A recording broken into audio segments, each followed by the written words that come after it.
Bonjour à tous, Nicolas Dumont est avec nous aujourd'hui. Merci Nicolas. Nicolas est psychologue clinicien et psychothérapeute transpersonnel depuis 20 ans.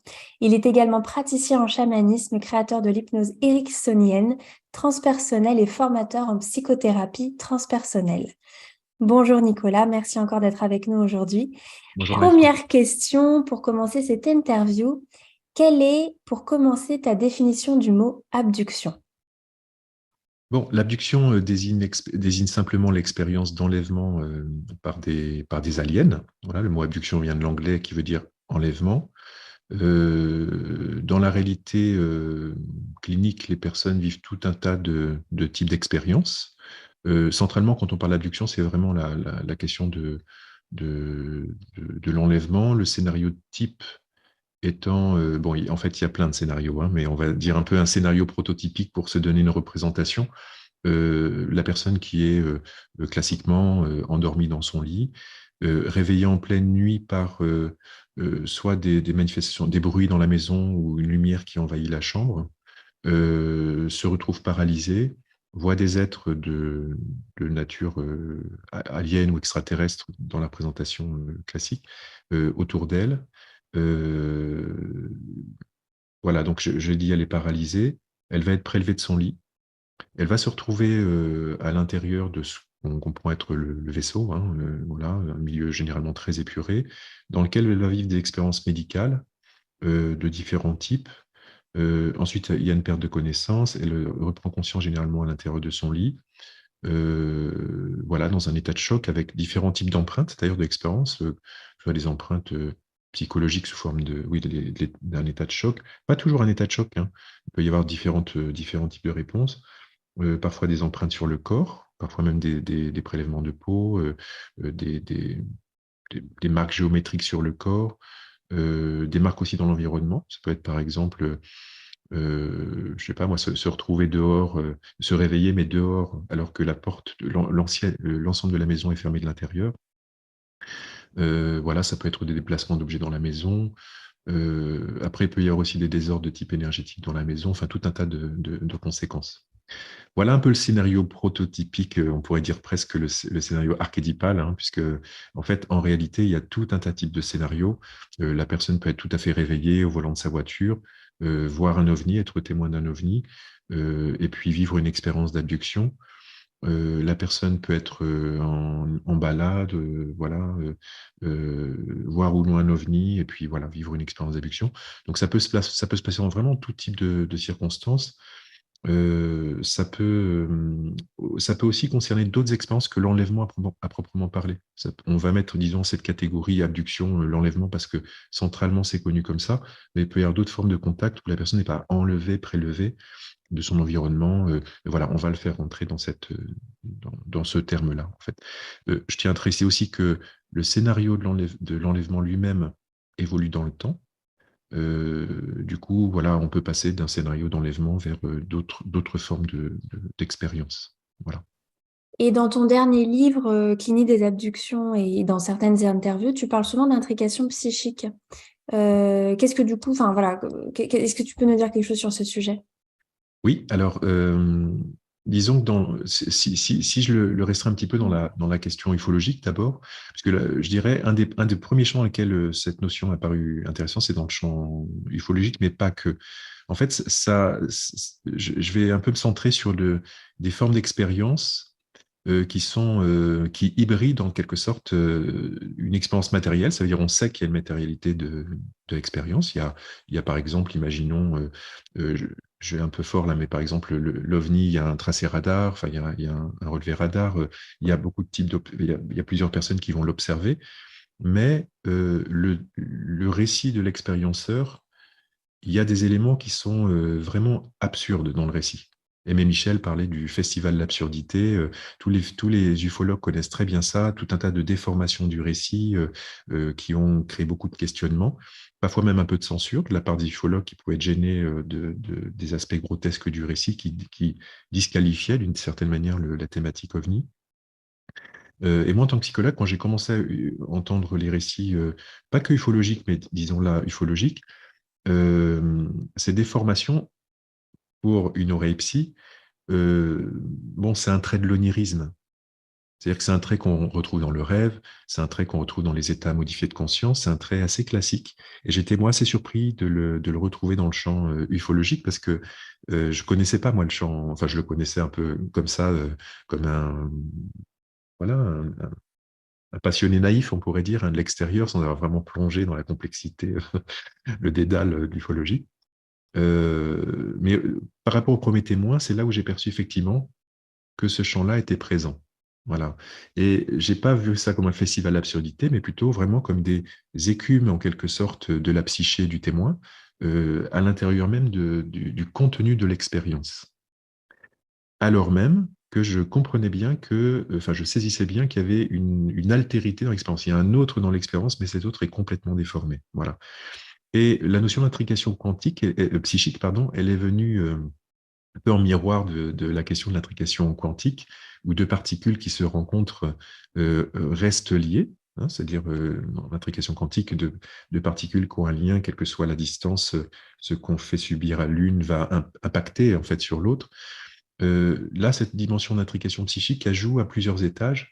Elle joue entre le témoin et l'expérience qu'il nous raconte. Ça veut dire que il n'est pas un observateur objectif d'un phénomène objectif qu'il nous répond, dont il témoigne avec simplement des distorsions subjectives dans le récit.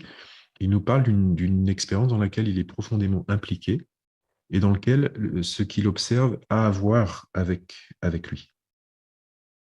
Voilà. Ça veut dire qu'il n'y a pas de nette différenciation entre par exemple, j'ai vu un bus ou j'ai vu des aliens, mais la forme des aliens, la forme du récit, même certains aspects même de l'environnement peuvent vraiment nous parler de la psyché du témoin. Voilà. Un autre, un autre niveau sur lequel semble jouer cette notion ou cette hypothèse en intrication psychique, c'est la question du fait que même à distance, par exemple quand l'observateur perçoit un ovni, par exemple dans le ciel, il peut sentir une connexion très profonde avec lui, enfin plus ou moins profonde, disons, avec l'OVNI, et avec la conscience ou les consciences à l'intérieur de l'OVNI. Ça, c'est une dimension qu'on peut aussi rattacher à la dimension de l'intrication psychique. À tel point d'ailleurs que les abductés peuvent dire qu'ils ressentent le moment où l'abduction va arriver. D'ailleurs, c'est intéressant parce que dans le film E.T. de Steven Spielberg, on observe ça, on pourrait dire cette intrication affective, hein, Oui, entre c'est vrai, c'est vrai. Elliot et E.T. Hein. C'est exactement ça. Ouais. Voilà, ce que vilain va impacter l'autre, etc. Et on en voit une formulation en quelque sorte. Ensuite, cette dimension d'intrication psychique, on l'observe dans d'autres phénomènes que l'ufologie. C'est quelque chose qui est transversal. Par exemple, dans les phénomènes de psychokinèse dans la maison, enfin les phénomènes de poltergeist, quand il y a des phénomènes de poltergeist avec des manifestations dans la maison, on peut observer comme une forme de psychosomatique externe, en circuit externe, comme dit un auteur Von Cadou.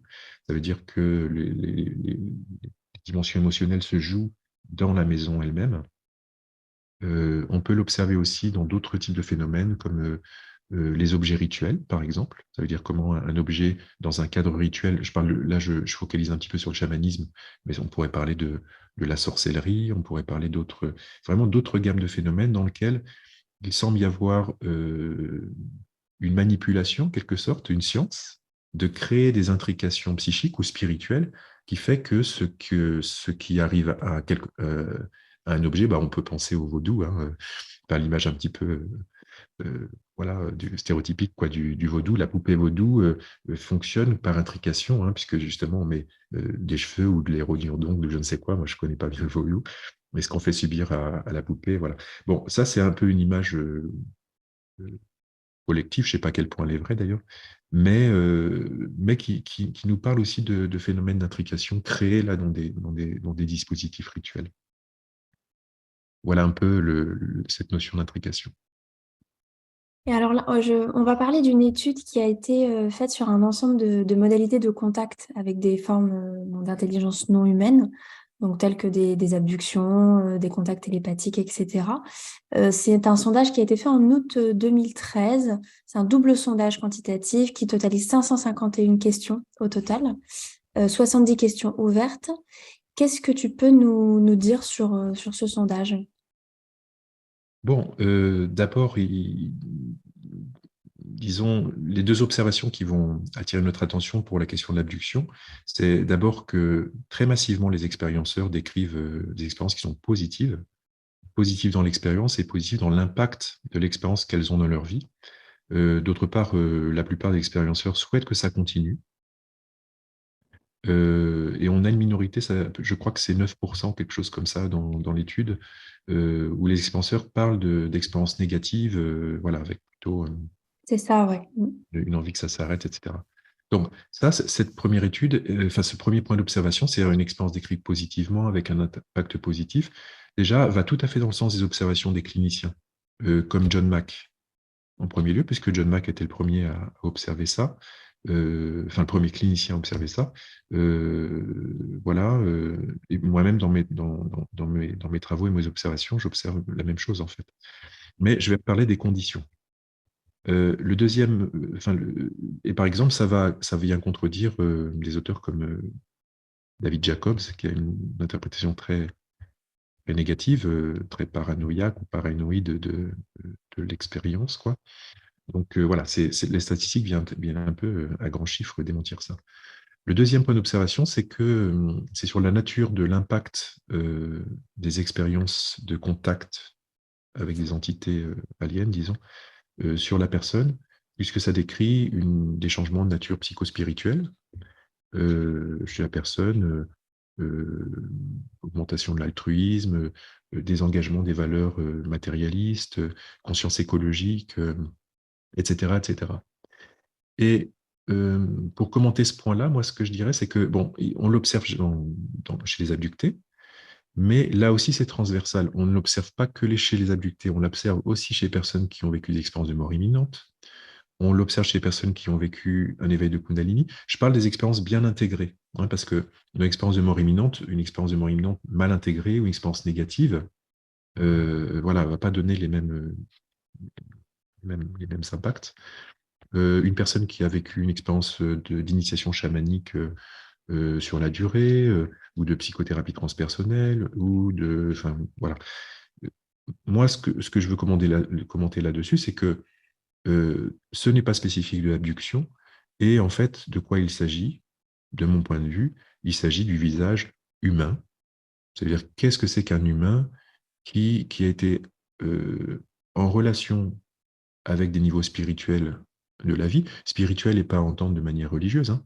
Spirituel est juste à entendre de manière, on pourrait dire conscientielle, une relation conscientielle, si on veut, à la vie, c'est-à-dire non matérialiste, qui est en relation avec voilà, des dimensions de la réalité qui lui échappaient et qui vont générer chez lui des ouvertures à des dimensions en lui qui lui échappaient.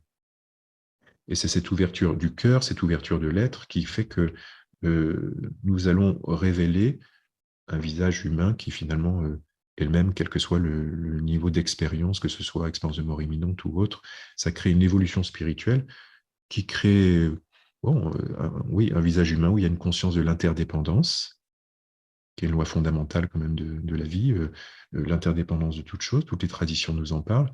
Bah, évidemment que quelqu'un qui a vécu une expérience de mort imminente, quelqu'un qui a vécu une abduction, quelqu'un qui est en éveil spirituel, tout à coup va devenir plus altruiste, va avoir une conscience écologique, tout simplement parce qu'il y a une ouverture de sa sensibilité et une expérience, une conscience de l'interdépendance. Je ne suis plus un être séparé qui peut avoir une relation objective et matérialiste et voilà, d'utilisation simplement de la vie et des choses. Simplement, je rentre dans une relation plus sensible au monde.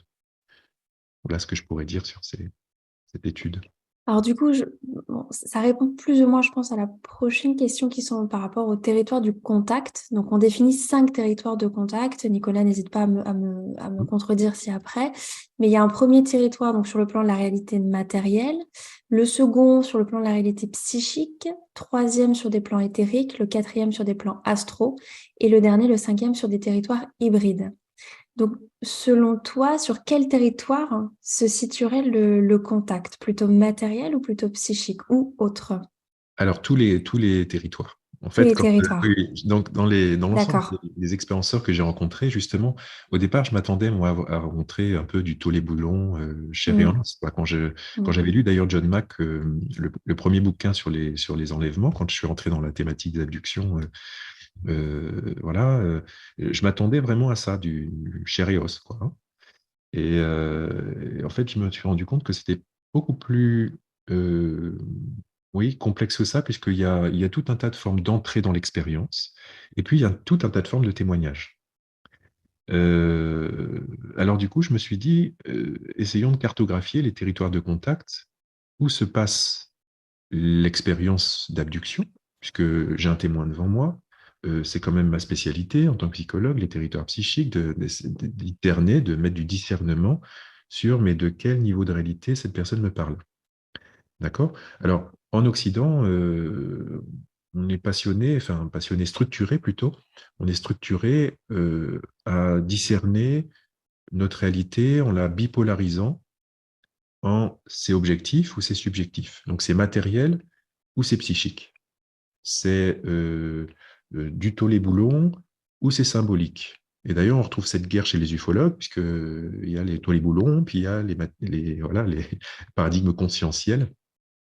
Ce qui est intéressant, parce que ça correspond aussi, je trouve, à une époque masculine de l'ufologie, qui est plus passionnée par justement comment c'est fichu, comment c'est construit, la physique des ovnis, etc., le militaire, tout ça. Et puis, il y a une deuxième ère de l'ufologie qui est plus féminine, plus conscientielle, plus intéressée par justement cette dimension de la relation, hein, et pas seulement de la mécanique, mais de la relation intersubjective et de la dimension de la conscience impliquée dans le phénomène. Voilà. Donc, quand je reviens à mes moutons, quand j'ai rencontré les abductés, du coup, j'ai commencé à discerner des plans d'expérience. Donc, certains, quand on les écoute, je ne vois pas pourquoi invoquer des hypothèses complexes ou compliquées.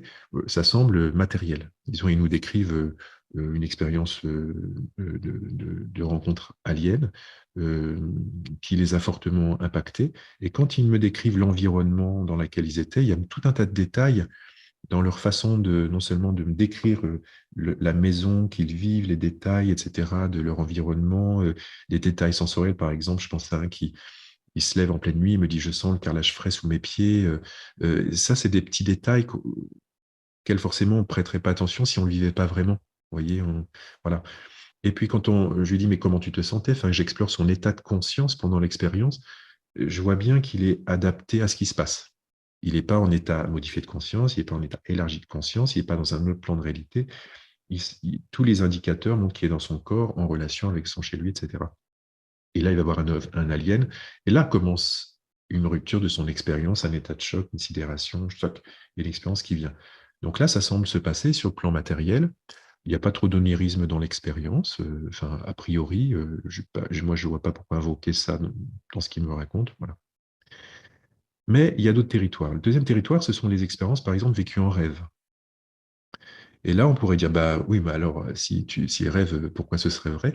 Je vous rappelle que les rencontres d'altérité dans les rêves sont connues depuis l'Antiquité, puisque déjà dans la Grèce antique, on parle des visites enfin, de rêves de divinité, on parle de rêves de défunts, et les personnes qui ont perdu, les endeuillés qui ont vécu des rêves de contact avec les défunts, savent très bien de quoi je parle. Ils savent très bien différencier un rêve normal d'un rêve où ça, c'était pas normal. Ça, c'était une autre nature de rêve et il était vraiment là dans mon rêve. Bon, eh bien, il y a d'autres types de phénomènes dans le rêve et il y a des rencontres d'ovnis ou des rêves de rencontres aliens où la personne a vraiment une subjectivité, enfin, disons un récit dont l'ontologie du rêve lui paraît manifestement différente de tout autre type de rêve. Et ce qui est intéressant, c'est que, parce qu'on pourrait dire, bon, bah, pourquoi alors ce serait, bon, c'est peut-être un rêve juste différent, mais ce sont des rêves qui augurent généralement d'une observation d'une rencontre ovni quelques jours après ou semaines. Ça veut dire qu'il y a comme un pré-contact qui s'est fait dans la strate du rêve mais qui va se prolonger dans une autre strate du rêve, on pourrait dire, hein, qui est la réalité ordinaire, quoi. Voilà. Ensuite, il y a des expériences qui sont hybrides, justement, entre les deux. C'est celles qui m'ont intéressé. Enfin, en tant que psy, ça m'intéressait un peu de fouiller ça. C'est-à-dire, mais pourquoi, à ce moment-là, pourquoi, si je vois un ovni, euh, les extraterrestres ont des têtes de frigidaire, vous voyez, pourquoi et cet aspect-là est devenu très fort d'ailleurs, puisque Eric Zurker, qui est un éminent ufologue et un ami que j'apprécie beaucoup, il m'a demandé de préfacer son ouvrage sur les RR3. Ça veut dire l'histoire des rencontres du troisième type. Et du coup, bon, j'ai lu son ouvrage, je me suis d'ailleurs passionné pour son ouvrage. Et c'est très intéressant de voir à quel point les récits des années 30, 40, 50, etc. sont kitschissimes. Et on voit bien là qu'il y a une réalité ontologique, ça veut dire qu'il y a un phénomène qui est là qu'on ne peut pas nier, mais dont la description vieillit avec le temps. Pas les performances technologiques. Les performances technologiques, elles restent bon, scotchantes, quoi. Mais la forme du récit, on voit bien qu'il est intriqué à l'époque. Il est intriqué à l'époque. Donc voilà, ça m'intéressait, ces expériences hybrides qui semblent mélanger le réel et le psychique, si on garde ces conceptions occidentales, hein. Je répète, j'ai pas voulu complètement bousculer le plancher des vaches et prendre tout à coup un autre paradigme et dire, OK, on va déjà fonctionner avec le paradigme actuel, même si c'est pour en montrer ses limites, quoi. Ensuite, il y a des rencontres qui sont sur le plan éthérique, et là, c'est les personnes qui vont vivre, par exemple, des sorties hors du corps. Et c'est lors de la sortie hors du corps qu'ils vont vivre des rencontres avec des ovnis ou avec des aliens. Ensuite, j'ai nommé le plan astral pour dire que ça se passe sur encore, bon, sortie hors du corps, on pourrait dire, mais sur d'autres plans de réalité que le plan du monde du milieu, comme on dit en chamanisme, enfin, de ce monde ordinaire, où là, il peut y avoir des rencontres encore aliens sur d'autres plans de réalité. Voilà, puis on a fait le tour, je crois. Donc, ça Oui. peut se passer sur tous ces types de territoires. Et pour un même abducté, il peut vivre vraiment l'intrication de différents, l'entrelacement, disons, de différents plans de réalité qui vont d'ailleurs se faire écho les uns les autres. Par exemple, ce que je disais tout à l'heure, le rêve d'OVNI qui va précéder une abduction, puis qui va, je ne sais pas, succéder des phénomènes très étranges. Voilà, dont je parlerai peut-être plus tard. Mais comment est-ce que tu expliques justement que ce phénomène soit capable de s'adapter au final à la psyché de enfin, du témoin, de la personne qui vit le phénomène? Oui, alors c'est sûr que quand on observe ça, on peut se dire c'est lui qui s'adapte à nous. Mm. C'est la première hypothèse, c'est lui qui se voile hein, à nous, il prend la forme qu'on souhaite. Ça, c'est pareil, c'est pas spécifique de l'ufologie, puisque par exemple, la notion d'imaginal en Occident, Henri Corbin, enfin, cette notion-là, nous parle justement de ce monde d'interface entre le monde du non manifesté, de la non-manifestation, hein, des mondes spirituels, on pourrait dire avec des mots un peu de la physique quantique, un monde non local, fait de non-localité, et nous qui vivons dans un monde fait de localité, et qu'il y a cette interface que Henri Corbin, il a importé une conception venant du soufisme. Il parle de ce monde imaginal où se matérialise, où vient se matérialiser le monde spirituel. Je ne sais plus quelle est sa formule, mais voilà, c'est ce monde intermédiaire où justement le non manifesté prend une forme de manifestation qui vient nous rencontrer, nous. Ça veut dire, par exemple, la vibration de l'archange Michael, pour un catholique, va devenir Quetzalcoatl pour un aztèque, par exemple. Voilà. Ou la Vierge Marie peut devenir Pachamama ailleurs. Voilà. Euh, Ce que d'ailleurs Jung appelait le monde archétypal, hein. Ça veut dire qu'il y a des archétypes qui n'ont pas de forme, mais qui prennent des images archétypales quand elles descendent en relation avec la culture. Voilà. Donc, pour dire que ce n'est pas spécifique du monde OVNI, qu'on le trouve ailleurs, maintenant, moi, à partir de la clinique des abductions, une des hypothèses qui me semble assez consistante par rapport au récit, c'est que les déformations viennent plutôt du témoin. C'est-à-dire que l'hypothèse qui m'a paru le mieux éclairer les témoignages, c'est que le témoin est en prise avec une altérité, d'accord? Disons une présence alienne. Euh, mais il est intriqué à l'expérience. On revient sur le concept d'intrication psychique, c'est-à-dire qu'il n'est pas différencié de l'expérience. Il est comme dans un niveau de réalité où lui et l'expérience se confondent. Ça veut dire que ce qui émerge en sa psyché va déformer le champ de son observation. On peut parler d'un phénomène d'amortisseur. C'est-à-dire que le niveau de l'expérience est tellement étrange que je vais faire monter entre moi et l'expérience trop étrange des déformations qui viennent de ma psyché, de ma psyché. Donc, c'est comme des amortisseurs ontologiques pour éviter justement ce que John Mack a appelé le choc ontologique. Ça veut dire que quand je suis en prise trop directement avec l'expérience, elle est d'un niveau de bizarrerie, d'étrangeté, d'impensable tellement important que ça va créer un choc que Mack a appelé le choc ontologique. Ça veut dire que ça vient créer un niveau de traumatisme en quelque sorte du fait de l'intensité de l'étrangeté de l'expérience. Je suis moi en capacité de digérer un niveau d'étrangeté, mais il ne faut pas que ça déborde le seuil de ma capacité à digérer l'étrangeté. Vous comprenez ça? On le voit chez un Ouais. enfant, un petit qui voit un truc trop bizarre, il va le regarder s'il est en sécurité, mais s'il est en sécurité, il se met en sécurité chez maman, par exemple, et puis il digère ce qu'il a vu, et peut-être qu'il rejette un coup d'œil et il revient, voilà, pour digérer cette étrangeté et se familiariser, si vous voulez, avec ça. Là, l'abducté ne peut pas s'extraire de l'expérience pour la digérer. Il est en prise. Il est en prise avec quelque chose de profondément choquant ontologiquement. Et donc, mon hypothèse clinique, c'est qu'il va, lui, déformer le champ de son observation pour le rendre assimilable par sa psyché. Voilà.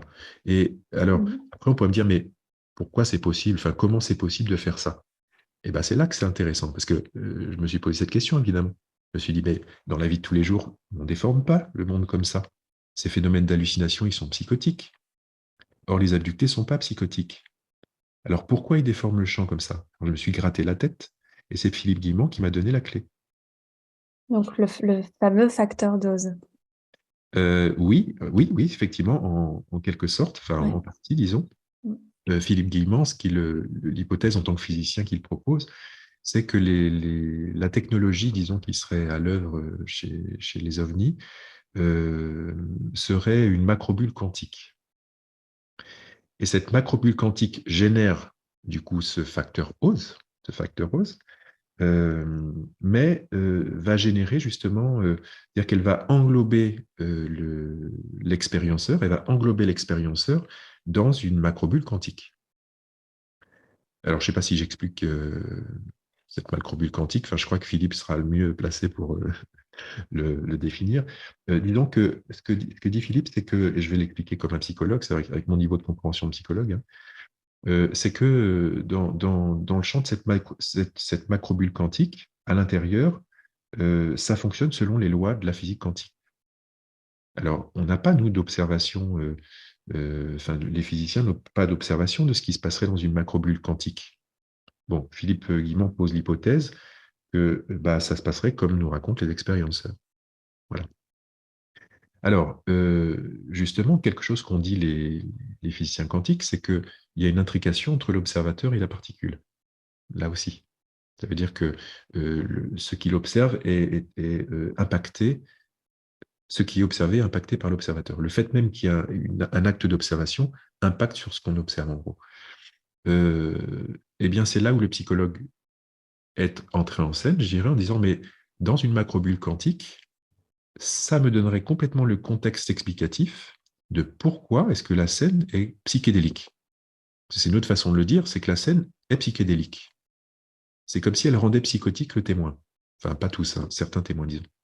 Et alors, du coup, l'hypothèse, c'est il est effectivement attrapé d'une certaine manière par un champ quantique, et que dans cette macrobulle quantique, eh bien, la réalité est intriquée avec lui. Ça veut dire qu'il ne perçoit plus de manière objective des événements qui pourraient lui faire peur et dont il pourrait se cacher pour digérer, revenir. Enfin, vous voyez un petit peu l'idée?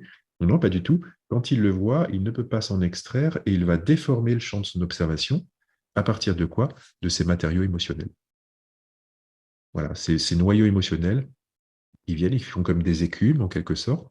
Bon, moi, je préférais le mot d'amortisseur ontologique, c'est-à-dire que ça vient comme amortir le choc lié à l'étrangeté de la rencontre de quelque chose de profondément différent de nous, hein, profondément différent de nous. C'est l'aspect qui m'a le plus marqué dans les abductions, c'est vraiment cette dimension de rencontre avec une altérité si radicale qu'elle semble impensable, impensable pour nous. Et alors, est-ce que tu as étudié la question des implants? Et qu'est-ce que tu peux nous en dire? Alors, j'ai pas étudié spécifiquement la question des implants, mais j'ai vu des abductés avec des implants. Mhm. Comme j'ai vu des abductés avec des marques sur le corps, des marques même très, très étranges. Euh, voilà, des marques géométriques, un petit peu comme des crop circles sur le corps, d'une certaine manière. Euh, bon, moi, j'ai une hypothèse, disons, sur tout ça, qui est venue de la clinique à nouveau des abductés, parce que même si j'avais un implant sous les yeux, n'étant pas médecin, n'étant pas physicien, moi je travaille plutôt avec voilà, le territoire psychique, c'est mon territoire. Du coup, je ne saurais pas trop en dire quoi que ce soit, vous voyez. Mais ce que je peux en dire, c'est que d'abord, c'est ostentatoire à nouveau. C'est un peu ostentatoire à nouveau. C'est-à-dire que ça appelle l'attention sans possibilité de vraiment. Ça appelle l'attention, quoi. Et puis à nouveau, c'est élusif. C'est-à-dire que ça reste dans cette fourchette qu'a décrit Eric Zurker, hein. C'est-à-dire ces phénomènes-là, ils attirent l'attention sans pouvoir ne pas les voir. Et puis en même temps, ils sont élusifs, ils ne laissent pas suffisamment de preuves pour pouvoir rendre la conclusion définitive, quoi. Euh, Moi, disons, les observations que j'ai faites, c'est d'abord, oui, ça appelle l'attention, oui, c'est élusif. Euh, et il y a un troisième point d'observation, c'est que c'est paradoxal, parce que pourquoi un implant, vu leur niveau de maîtrise d'une technologie et de la conscience, enfin de la technologie de la conscience, qui a l'air à des années-lumière de nous, pourquoi ils auraient besoin d'un implant qui se voit sous la peau? Vous voyez, pourquoi ils auraient besoin de laisser des traces chirurgicales alors qu'ils traversent les murs? Et qu'ils font que l'abducté traverse le mur. Pourquoi il y aurait besoin de laisser une grossesse dans le ventre et tout à coup que le bébé disparaisse? Puisqu'il y a des témoignages comme ça, puis avec quand même des faisceaux de preuves vraiment bon, intéressants, solides. Euh, Pourquoi il y aurait besoin que ça se voit? Sinon, pour que ça se voit, justement. Oui, Et c'est ce que j'allais dire, parce qu'on est dans un oui, monde quand même assez matériel et que nous, oui. on a besoin en tant qu'humains enfin, de voir, de capter les choses, quoi, matériellement parlant. Alors, comment on appelle ça? Si ils font ça pour que ce soit vu par nous, ça devient une communication. Oui, je comprends. Vous Mm. voyez? Ça Oui, veut ouais, ouais. Et oui, ça veut dire que, d'une certaine manière, ça laisse une preuve presque définitive pour Mm. l'expérienceur qu'il a vécu quelque chose dans son corps. Mm. Il peut pas l'évacuer parce que son corps, d'une certaine Mm. manière, vient faire preuve, disons. Mm. Ça maintient dans un niveau de tension, et pour moi, tout le phénomène OVNI me parle de ça, quoi, me parle d'un koan au sens du zen, quoi, hein. Vous savez, le koan, c'est cette énigme que donne le maître zen à son élève. Il y a une question qui va attraper l'attention du disciple et il ne peut pas y répondre. C'est une question insoluble. C'est insoluble par son mental. Et il ne peut pas s'en dessaisir parce qu'elle l'attrape, cette question. Par exemple, ouais, c'est genre quel bruit fait un arbre quand il tombe et qu'il n'y a personne pour l'entendre. Ce genre de question-là. Et on va dire, bah voilà. Bon. Alors, donc ça attrape le mental et on ne peut pas y répondre. Donc ça crée une tension en soi, dont la seule échappée à un moment, c'est la croissance. C'est-à-dire, c'est un éveil de conscience, c'est une ouverture, c'est tout à coup, pam, comme un eureka, qui crée comme un éclat de rire ou un saisissement, qui fait que je suis plus tout à fait le même que tout à l'heure. Je ne pouvais pas trouver la réponse, sinon dans cette explosion de la sphère mentale, qui tout à coup fait, ah, j'ai compris. Voilà. C'est ce que Et tu appelles le choc paradigmatique ou ça n'a rien à voir? non, ça, c'est autre chose. C'est encore autre chose. Ok, Ouais, alors c'est je te encore laisse autre chose. finir peut-être. Ouais. Ouais.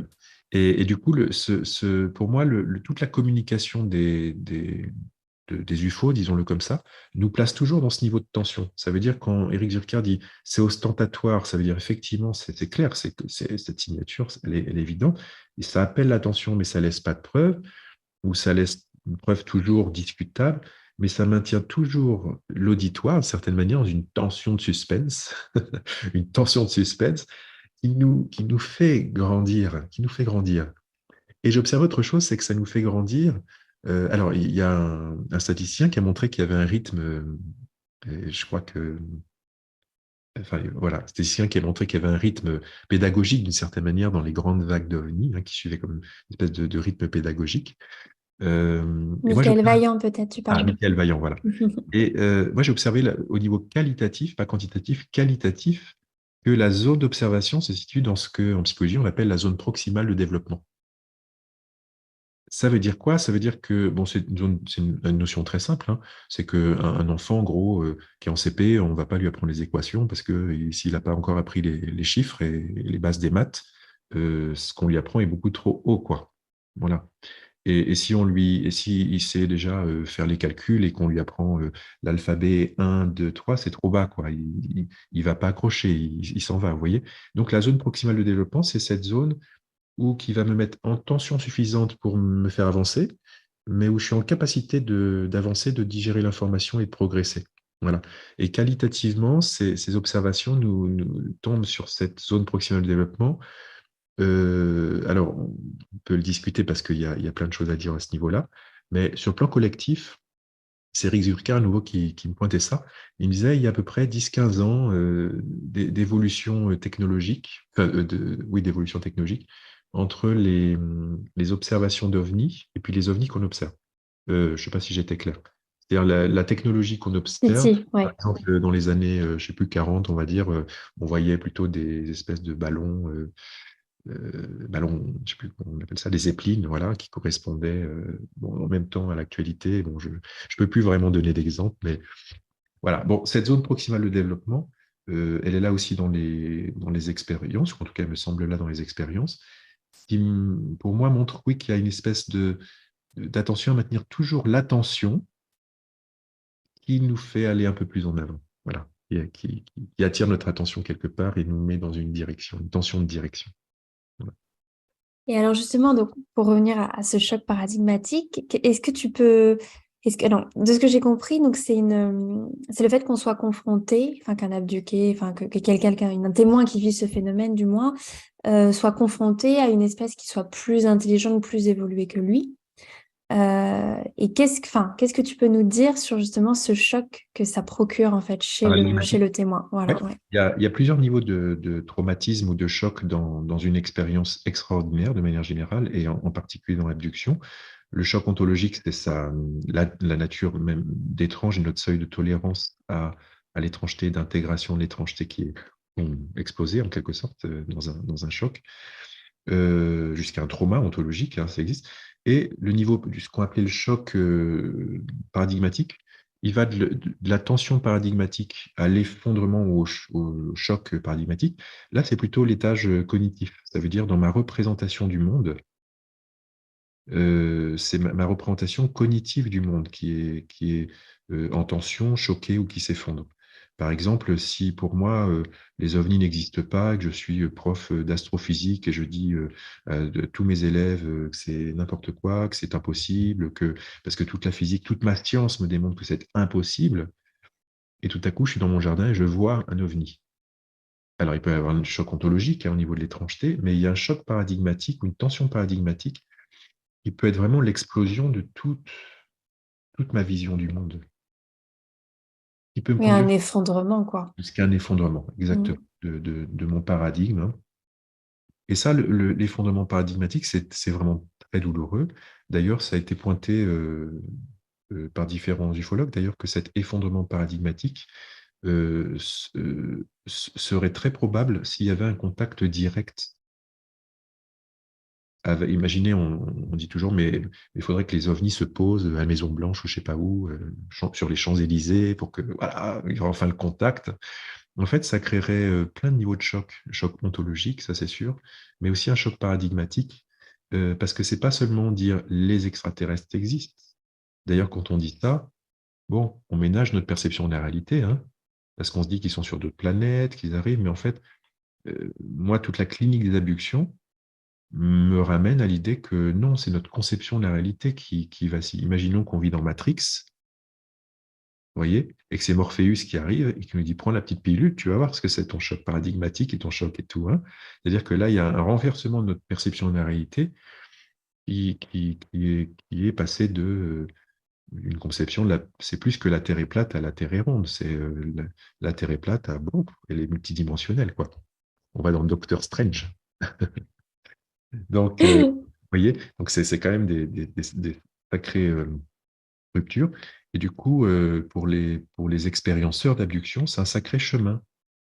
C'est vraiment un sacré chemin, hein, ou un chemin sacré. Hein, c'est les deux, de façon de cheminer, d'avancer de la conception de leur culture jusqu'à une intégration d'un monde multidimensionnel, de moi en tant qu'être multidimensionnel, et de l'autre en tant qu'à la fois autre et à la fois moi. Et ça, c'est tout un processus psychospirituel qui attend l'expérienceur et dont veulent pas tellement, il me semble, se saisir profondément le monde ufologique encore.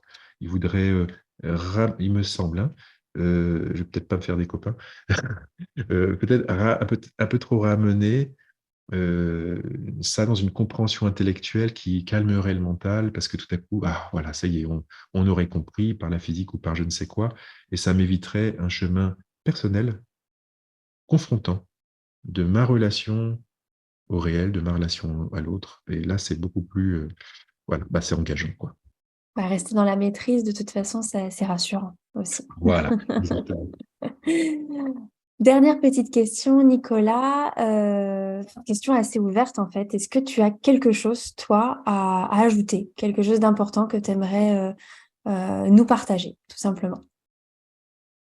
Oui, je pense qu'on ne peut pas considérer la question juste des abductions et se focaliser sur la question des abductions sans s'interroger profondément sur la question du contact et du contact avec des altérités de conscience, hein, qui sont d'ailleurs dans tout un tas de mondes, ce qui nous interroge évidemment sur la nature de la réalité dans laquelle on vit.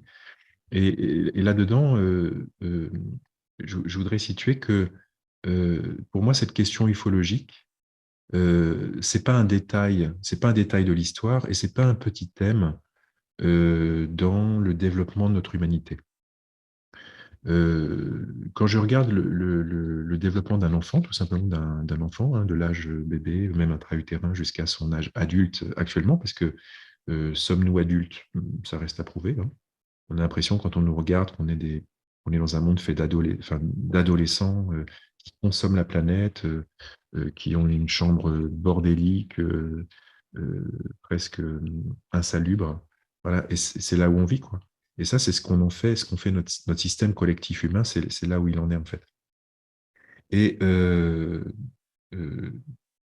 oui, quand je regarde le développement d'un enfant jusqu'à l'adulte, mais qu'on peut regarder aussi des possibilités de développement de l'adulte qui continue son chemin jusqu'à justement l'éveil psychospirituel.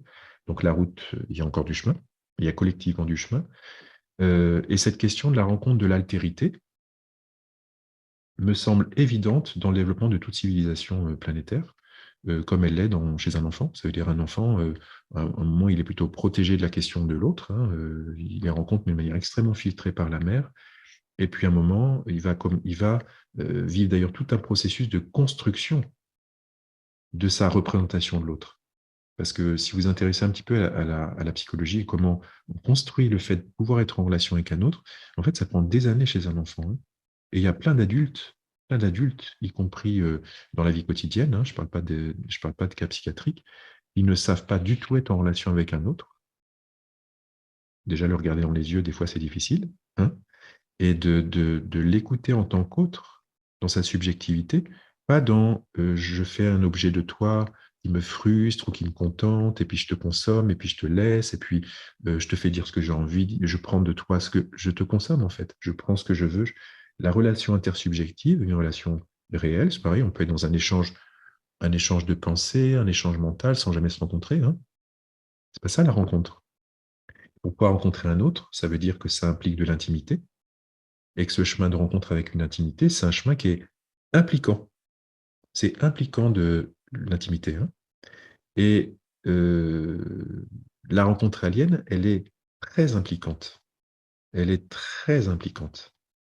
Elle est si impliquante que les abductés témoignent qu'à un moment, quand ils sont face à un alien, il n'y a plus de différenciation entre eux et l'alien, d'une certaine manière. Ils parlent de scan mental, hein, c'est-à-dire que l'alien leur rentre dedans, c'est très bien, lit leur contenu, mais c'est possible dans les deux sens. L'abducté peut aussi faire cette trajectoire vers la psyché alien, mais elle est d'une telle. Enfin, moi j'ai quelques récits, j'en ai pas beaucoup, hein, quand ça a pu se faire dans les deux sens, mais quand ça a pu se faire, c'est visiblement d'une telle complexité que ça déborde complètement la capacité de penser, même de saisir de l'abducté, voilà, qui est un peu débordé par l'ensemble d'un champ psychique qui est pas à côté duquel on a l'impression que notre cerveau est en fait un ordinateur un peu simple. Donc, dans notre trajectoire collective, je crois que nous sommes arrivés à un moment où notre, comment je pourrais dire ça, notre entre-soi de primate, hein, évolué mais primate, primate humain, notre entre-soi d'humain qui avons évacué d'ailleurs de notre système toute forme d'altérité, hein, les divinités ont été congédiées, Dieu aussi, les esprits aussi, il n'y a plus que la matière, même toute forme de vie a été congédiée puisqu'il y a l'effondrement des espèces et qu'on a notre part. Du coup, on congédie toute la vie jusqu'à notre propre vie, hein. Et du coup, ce système-là doit atteindre sa fin, doit mourir pour qu'autre chose advienne. Et pour moi, j'arrive à une bonne conclusion, cette autre chose, il implique une ouverture à des altérités. Et ces altérités sont toujours déjà là, d'une certaine manière. C'est nous qui sommes comme des psychotiques ou comme dans un refermement de conscience où nous illusionnons un monde vide de ces altérités. Alors, elles sont là dans notre champ, elles nous rencontrent, parfois elles nous secouent, parce que quand on ne veut pas voir, bah, parfois on nous secoue, c'est comme ça la vie. Puis en même temps, pas trop. Pas trop pour pas générer un effondrement de paradigme, un effondrement de civilisation. Non, c'est je suis là, mais je respecte ta liberté de pas me voir complètement. C'est-à-dire, si je le dis avec d'autres mots, je me manifeste dans un seuil de perception où la collectivité, l'ensemble de la collectivité humaine peut décider de ne pas complètement me percevoir. Ça veut dire qu'il y a une strate de la population qui est en capacité de me percevoir, qui me perçoit, voilà, ou qui relationne avec moi. Les autres bah, peuvent rester en déni, jusqu'à ce que peu à peu cette notion commence à monter dans la conscience collective et est prête à la considérer. Il semble qu'aujourd'hui, tous les indicateurs montrent qu'on est complètement prêt à la considérer, puisque on a été surpréparé par le cinéma, par les chercheurs, par bah, des émissions comme celle-ci, comme tout ça. Ça veut dire que tout ça, ça fait monter vers l'attention collective la question d'une altérité, qui ne veut pas dire qu'on est vraiment prête au contact, mais ce qui veut dire qu'on est prêt à l'envisager déjà. Donc c'est déjà un pas. Et pour moi, dans cette évolution des civilisations, voilà, dans mon bouquin, j'en parle comme l'arrivée de philia, ça veut dire dans une capacité à pouvoir évoluer dans notre capacité d'aimer, puisque, in fine, de quoi il s'agit, hein, de quoi il s'agit, la vie, de quoi il s'agit. Bon. Bah, dans notre capacité d'aimer, nous grandissons. Et du coup, cet avènement de philia, c'est l'avènement à une capacité d'aimer qui s'ouvre vers des altérités. Voilà. Merci beaucoup, Nicolas, pour cette interview très, très riche. J'espère que ça a plu à tout le monde. Un grand merci. On te retrouve bientôt et on poursuit du coup cette journée avec différents sujets pour le colloque. Merci beaucoup. Merci beaucoup, Marie-Claire.